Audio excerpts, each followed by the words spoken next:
আসসালামু আলাইকুম দর্শক। সেনাপ্রধান জেনারেল ওয়াকারুজ্জামান সেনা কর্মকর্তাদের উদ্দেশ্যে ভাষণ দিতে যাচ্ছেন।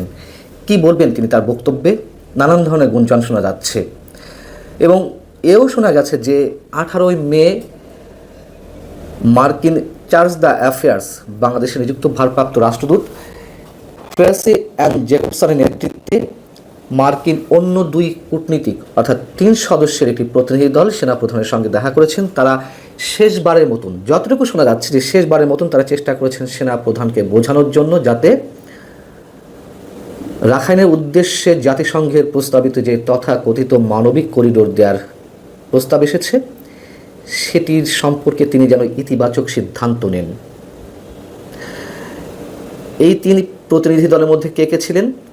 মার্কিন চার্জ দ্য অ্যাফেয়ার্স বাদে আরও যে দুজন উপস্থিত ছিলেন তাদের একজন হচ্ছেন রাজনৈতিক ও অর্থনৈতিক কাউন্সিলর এরিক গিলান এবং প্রতিরক্ষা অ্যাটাশে লেফটেন্যান্ট কর্নেল মাইকেল ডিমিট্রিই। কোন একটি বিশেষ বৈঠকের পর নাকি এই 3 মার্কিন প্রতিনিধি তারা সেনা প্রধানের সঙ্গে দেখা করেন। 20 মে মঙ্গলবার সকাল 9:30টায় সেনা অফিসারদের সাথে গুরুত্বপূর্ণ বৈঠক রয়েছে সেনা প্রধানের। এটি সেনা প্রাঙ্গণে অনুষ্ঠিত হবে সকাল 9:30টায়। যদিও যেটুকু আমি জেনেছি এটি একটি নিয়মিত বৈঠকের অংশ। সেনাপ্রধান নিয়মিতভাবে প্রতি মাসে একবার উচ্চপদস্থ সামরিক কর্মকর্তাদের সঙ্গে তিনি বৈঠক করেন। তবে এই বৈঠকেই করিডোর ইস্যুতে তিনি তার বক্তব্য উপস্থাপন করতে পারেন হয়তো, অথবা অন্যান্য যারা সামরিক কর্মকর্তা রয়েছেন তাদের মতামত জানতে চাইতে পারেন। তবে একথাও নিশ্চিত, আমি এটুকু খুব কনফিডেন্টলি বলতে পারি, তথাকথিত মানবিক করিডোর ইস্যুতে সেনাপ্রধান একেবারেই বিপক্ষে এবং তার নেতৃত্বে হয়তো হাতে গোনা 2-1 জন বাদে আর সব সেনা সদস্য, সেনা কর্মকর্তা সবাই সেনাপ্রধানের নেতৃত্বে একমত যে দেশের সার্বভৌমত্বের প্রশ্নে এক চুল তারা নড়তে চান না এবং সেনাপ্রধানও ঠিক এ বিষয়ে একেবারেই অটল রয়েছেন এখনও তার সিদ্ধান্তে। 20 মে বা মঙ্গলবার সকালে যে বৈঠকটি অনুষ্ঠিত হবে সেখানে যে চিঠি ইস্যু করা হয়েছে সেখানে নাকি বলা রয়েছে যে কমব্যাট ইউনিফর্ম বা যুদ্ধ পোশাক পরে সেনা কর্মকর্তাদের বৈঠক অনুষ্ঠিত হতে হবে। এটিও অনেকে অতিরঞ্জিত আকারে ছড়াচ্ছেন। আমি যতটুকু জানি যে কমব্যাট ইউনিফর্ম এ ধরনের মিটিংয়ে নিয়মিতভাবেই পরিধান করতে হয়, তবে এটিকে আবার অনেকে অন্যভাবে ছড়ানোর চেষ্টা করছে। এখানে আতঙ্কিত হওয়ার কিছু নেই নিঃসন্দেহে।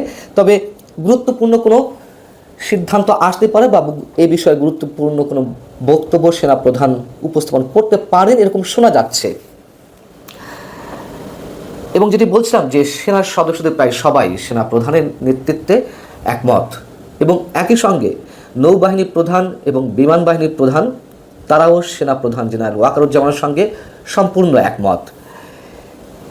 যে 2-1 জন এই যে কথিত মানবিক করিডোর ইস্যুতে পক্ষে রয়েছেন তারা বলার চেষ্টা করছেন যে চলমান সীমান্ত নিরাপত্তা চ্যালেঞ্জে কার্যকরভাবে মোকাবেলা করা সম্ভব হবে যদি এই তথাকথিত মানবিক করিডোর ইস্যুতে ইতিবাচক কোনো সিদ্ধান্ত নেওয়া যায়। একটি স্থিতিশীল মানবিক করিডোর বজায় রাখা যাবে। বিজিবির উপরে অর্থাৎ বর্ডার গার্ড বাংলাদেশ বিজিবির উপর বোঝা কমানোর একমাত্র উপায় হলো বাংলাদেশ মিয়ানমার সীমান্তকে একটি সামরিক অভিযান অঞ্চল ঘোষণা করা এবং তাদের বক্তব্য একই সঙ্গে যে ভারতের সাথে সীমান্ত ব্যবস্থাপনা সহ অন্যান্য গুরুত্বপূর্ণ নিরাপত্তা কাজের জন্য বিজিবিকে মুক্ত করা যাবে। মানে সীমান্ত অঞ্চলে সেনা সদস্যদের পুরোপুরি নিয়ন্ত্রণ আনা যাবে এবং তারা নজরদারি বাড়াতে পারবে। আচ্ছা, বিজিবি কি এখনো পর্যন্ত কোনো আপত্তি জানিয়েছে? না, তারা ক্লান্ত হয়ে গেছে, তারা সীমান্তে পাহারা দিতে পারছে না, তাদের জন্য খুব রিস্কি হয়ে উঠছে, এই ধরনের কথা ছড়ানো হচ্ছে নানানভাবে আমরা শুনতে পারছি।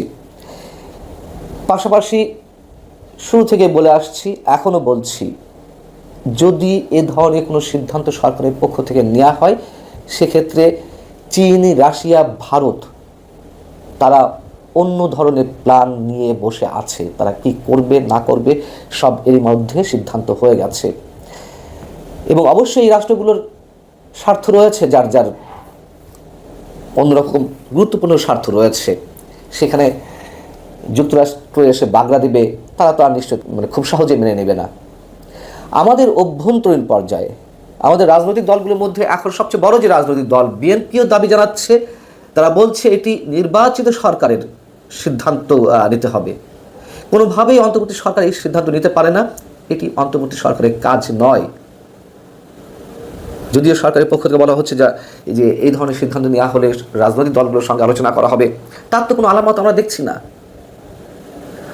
বন্দরগুলো বিদেশিদের হাতে তুলে দেওয়া হবে বলছে, রাজনৈতিক দলগুলোর সঙ্গে বসে আলোচনা করা হবে, কিন্তু নানান ধরনের গুঞ্জন শোনা যাচ্ছে, সত্যতা মিথ্যা সব কিছু মিশলে এক ধরনের ধোঁয়াশা তৈরি হয়েছে সাধারণ মানুষের মনে। সরকার স্পষ্ট করে বলছে না যে না, আমরা খুব শিগগির বা অমুক দিন এই রাজনৈতিক দলের প্রতিনিধিদের সঙ্গে আমরা বৈঠকে বসবো, তাও তো বলছে না। শুধু বলছে না সিদ্ধান্ত নিয়ে হবে সবার সাথে আলোচনা করে। এদিকে প্রধান উপদেষ্টা প্রেস সচিব তিনি গলা চড়িয়ে বলছেন যে এই সরকারের সব কিছু সিদ্ধান্ত নেওয়ার ক্ষমতা আছে। জামায়াতে ইসলামী তারাও এই কথিত মানবিক করিডর ইস্যুতে পুরোপুরি বিপক্ষে অবস্থান নিচ্ছে। সেখানে আমাদের প্রধান উপদেষ্টার আশীর্বাদ পুষ্ট যে রাজনৈতিক দল জাতীয় নাগরিক পার্টি বা এনসিপি, তারা পুরো বাংলাদেশ নিয়ে এতটাই চিন্তিত, সংবিধান ছুঁড়ে ফেলে নতুন প্রোক্লেমেশন জারি করতে চায়, পুরো বাংলাদেশ উল্টে পাল্টে দিচ্ছে। কিন্তু এই ইস্যুতে, এই যে কথিত মানবিক করিডোর ইস্যুতে একটা টু শব্দটি উচ্চারণ করেনি, পক্ষে বা বিপক্ষে, একেবারে মুখে কুলু পেটে আছে। সেখানেই আমাদের সন্দেহ, আসলে কি হতে যাচ্ছে, কি করতে যাচ্ছে সরকার, কার প্রেসক্রিপশনে কাজ করছে। এবং এটি কিন্তু একেবারে ছোট কোনো ইস্যু নয়, যেখানে এই যে নতুন রাজনৈতিক দল এনসিপি, যাদেরকে কিংস পার্টি বলা হচ্ছে, তারা একেবারেই নির্বাকে ইস্যুতে। তার মানে সরকার এটি করতে যাচ্ছে আমরা ধরে নেব, এবং সরকারের সাথে তারা রয়েছে, তাদের ইন্ধনে, তাদের নেতৃত্বে, তাদের সব কিছুতে সরকার পরিচালিত হচ্ছে, এটা তো ডক্টর মোহাম্মদ ইউনূসই বলেন।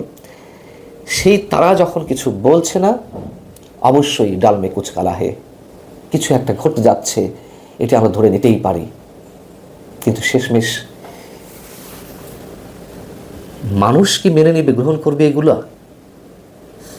আমাদের সমস্যা হচ্ছে আমরা ইতিহাস থেকে কোনো শিক্ষা গ্রহণ করি না। দেখা যাক আসলেই সেনাপ্রধান কোনো বক্তব্য দিতে যাচ্ছেন কিনা, তিনি কিছু বলেন কিনা এ বিষয়ে। আল্লাহ হাফিজ, ভালো থাকুন সবাই।